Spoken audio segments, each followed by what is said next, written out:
SSC ২৬ batch তোমার comfort জোনই তোমাকে একদিন সবকিছু শেষ করে দিবে। তোমার স্বপ্নের পথে সবচেয়ে বড় বাধা হয়ে দাঁড়াবে।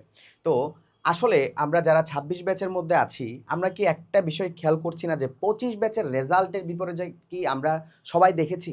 যদি দেখে থাকি তাহলে এই কমফোর্ট জোন থেকে একটু বেরিয়ে আসো। দেখো, কমফোর্ট জোন মানুষকে আসলে কি করে? কমফোর্ট জোন মানে কি? তুমি এখন নিজেই রিলেট করতে পারবা। কমফোর্ট জোন মানে ভাই আমি মিনিমাম পড়াশোনা করব। মিনিমাম পড়াশোনা। যেটা না করলেই হয় না। হুম?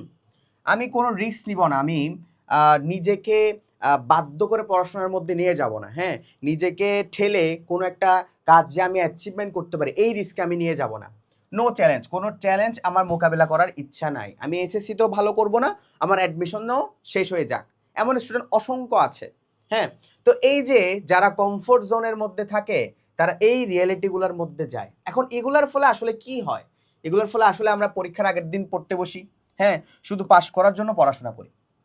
দ্যাটস ইট, আর কিছুই না। হ্যাঁ, বাসায় বসে বসে রিলস দেখি, ঈদের কেনাকাটা নিয়ে বিজি আছি, রাজনীতি নিয়ে বিজি আছি। এই যে তোমার কমফোর্ট জোন একদিন তোমাকে সব শেষ করে দিবে। আলটিমেটলি রেজাল্টটা কি আসে? No success. কোনো সাকসেস আসে না।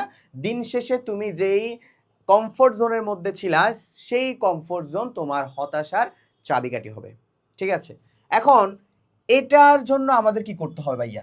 চ্যালেঞ্জ মোকাবেলা করতে হবে। দেখো, চ্যালেঞ্জ জিনিসটা আমাদের কি শেখায়? প্রত্যেকটা মানুষ বেঁচে থাকে চ্যালেঞ্জ মোকাবেলা করার জন্য। হ্যাঁ, এই যে চ্যালেঞ্জ জিনিসটা আমাদের কি শেখায়? দেখো, চ্যালেঞ্জ আমাদের ডিসিপ্লিন শেখায়। প্রত্যেকদিন পড়াশোনা করার যে মন মানসিকতা, যে চ্যালেঞ্জ, এটা তোমাকে ডেভেলপ করতে হবে। তোমাকে ডিসিপ্লিন বানাবে। তোমাকে প্রবলেম সলভ করতে হেল্প করবে। তোমার যে কনফিডেন্ট লেভেল, সেটা বুস্ট আপ করতে হেল্প করবে কি? চ্যালেঞ্জ জিনিসটা। এখন আমাদের এসএসসি যারা ২৬ ব্যাচ আছি, আমাদের হয়তোবা ৩ থেকে ৪ মাসের মধ্যে আমাদের বোর্ড পরীক্ষা হবে এবং আমাদের অলরেডি নতুন একজন আমরা শিক্ষামন্ত্রীও পেয়েছি। তোমরা জানো এই শিক্ষামন্ত্রীর আগের প্রিভিয়াস কাহিনী তো তোমরা জানোই। সো আমার মনে হচ্ছে, আমার পার্সোনালি এত বছর অভিজ্ঞতা মনে হচ্ছে যে এইবারের বোর্ড পরীক্ষাটা খুব সাজানো গুছানো হবে এবং বোর্ডের কিছু স্টাইলও চেঞ্জ হইতে পারে। প্রত্যেকটা বোর্ডের কিন্তু নির্দিষ্ট স্টাইল আছে। তোমার যে বিগ চ্যালেঞ্জগুলা, তোমার রেজাল্ট, একাডেমিক রেজাল্ট ভালো করতে হবে। তার পাশাপাশি তোমার একটা মাথায় ইস্যু আছে যে আমার তো একাডেমিকের রেজাল্টের পরে কিংবা এসএসসির পরে অ্যাডমিশন নামে একটা ফেজ আছে। এই ফেজটা আমাকে কি করতে হবে? কমপ্লিট করতে হবে। তার মানে তোমার একাডেমিক রেজাল্টও তোমার ভালো করতে হবে এবং তোমাকে অ্যাডমিশনও প্রিপারেশন নেওয়া লাগবে। হ্যাঁ, এবং তোমাকে দুটোর মধ্যে একটা কনসিস্টেন্সি বিল্ড আপ করতে হবে। This is your big challenge. তো এই যে চ্যালেঞ্জটা মোকাবিলা করার জন্য তোমার সলিউশন কি? সলিউশনটা একটা লাগবে। হ্যাঁ, আমার তো বসে থাকলে হবে না। আমার সলিউশন হচ্ছে, আমি এই যে সামনের ৩ থেকে ৪ মাস আমার একটা সুন্দর গুড প্ল্যান থাকতে হবে। কারণ প্ল্যান জিনিসটা দিয়ে আমরা অনেক দূর যাইতে পারি। প্ল্যানিং এর মধ্যে কিন্তু স্মার্ট একটা ওয়ার্ড আছে। স্মার্ট মানে কি? স্পেসিফিক হইতে হবে, মেজারেবল হইতে হবে, অ্যাটেনেবল হইতে হবে, রিয়েলিস্টিক হইতে হবে, টাইম বাউন্ড হতে হবে। হ্যাঁ, এটা যদি আমি করতে পারি, এই প্ল্যানটা যদি আমি ৩-৪ মাসের মধ্যে এক্সিস্টিং করতে পারি এবং এটা যদি রান করতে পারি, তাহলে আমার একটা ভালো রেজাল্ট আসবে। সেজন্য আমাকে আমার আগে একাডেমিকের কনসেপ্টগুলো ক্লিয়ার করতে হয়। আমার অ্যাকাউন্টিংয়ে প্রবলেম, আইডেন্টিফাই করো। কোন চ্যাপ্টারটা ধরি নাই, পড়ো। হ্যাঁ, কোন চ্যাপ্টারে কোন টপিকে সমস্যা আছে, এটা একটু পড়ি। ব্যবসা সংগঠন ও ব্যবস্থাপনার ক্ষেত্রে ব্যবসার মৌলিক ধারণা আর তোমার শিল্পের প্রকারভেদগুলো বুঝি না, এই জিনিসগুলো আইডেন্টিফাই করো। অর্থের সমমূল্য সূত্র পারি, কিন্তু কোন মেথে অ্যাপ্লাই করতে হবে এই জিনিসটা বুঝি না।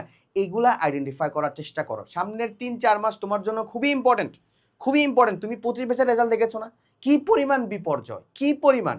লাস্ট 20 বছরও এমন বিপর্যয় হয়নি। তো তোমাকে তোমার একাডেমিকের কনসেপ্ট ক্লিয়ার করতে হবে, বোর্ডের স্টাইলটা বুঝতে হবে। তোমার একটা নির্দিষ্ট বোর্ড আছে, তুমি Dhaka board, Chittagong board, Rajshahi board, তোমার বোর্ডের স্টাইল অনুযায়ী তুমি একটু পড়াশোনা করো। এরপরে তুমি অ্যাডমিশনের উপরে 20% এফোর্ট দিয়ে ঢাকা বিশ্ববিদ্যালয়ের প্রশ্ন কেমন হয়, ঢাকা বিশ্ববিদ্যালয়ের কোশ্চেনটা কেমন হয়। আমি কিন্তু আমার এইচএসসি লাইফ থেকে আমি ঢাকা বিশ্ববিদ্যালয়ের প্রশ্ন সম্পর্কে ধারণা রেখেছি। তুমি তো অলরেডি তোমার লাস্ট স্টেজে চলে এসেছো। তোমার এখন থেকে একটু অ্যাডমিশনের কোশ্চেন সম্পর্কে ধারণা থাকতে হবে এবং তোমার এসএসসিটাও কভার করতে হবে। দেখো, তোমার হাতে অনেক বড় একটা চ্যালেঞ্জ।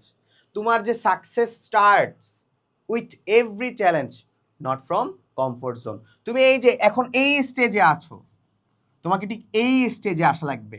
তোমার একাডেমিক ভালো করে তোমার অ্যাডমিশন ঢাকা বিশ্ববিদ্যালয়ের মতো জায়গায় তোমাকে পড়াশোনা করতে হবে। দুটোকে তোমার সমান তালে প্রায়োরিটি দিয়ে তোমাকে কাজ করতে হবে। সো এখনই সময় কমফোর্ট জোন থেকে বেরিয়ে আসো।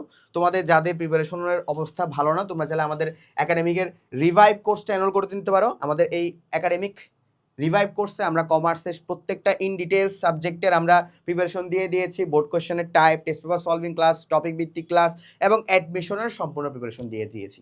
তাই দায়িত্ব তোমার পড়াশোনা করা, এখন থেকে একটু লেগে পড়ো। সবাই ভালো থাকবা, সুস্থ থাকবা। আসসালামু আলাইকুম।